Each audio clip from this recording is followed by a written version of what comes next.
আলহামদুলিল্লাহ, আজকে পবিত্র শুক্রবারের দিন, জুম্মার দিন। এইমাত্র নামাজ শেষ হয়েছে। মুসলিগণ মসজিদে বাড়িতেছে, আমিও বাড়িলাম। আল্লাহ পাক রব্বুল আলামিন যেন আল্লাহ সবাইকে মাফ করে দেয়, ক্ষমা করে দেয়। আজকে পবিত্র শুক্রবারের দিন, জুম্মার দিনে উছিলা যেন আমাদেরকে সবাইকে গুনাহ থেকে মাফ করে দেয়।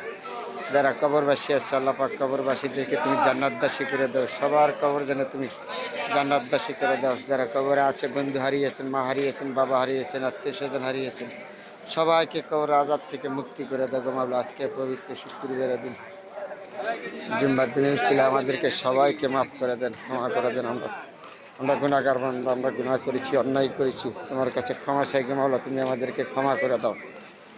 আমিন আমিন। তুমি বিনে কোনো মাবুদ নেই, তুমি সর্বশক্তিমান মাওলা। তোমার রহমত ছাড়া আমাদের কোনো কিছু করার নেই। আজকে পবিত্র শুক্রবারের দিন, জুম্মার দিন। এইমাত্র জুম্মার নামাজ শেষ হয়েছে, বাড়িলাম মসজিদে, সকল মুসলিম বাড়িছে।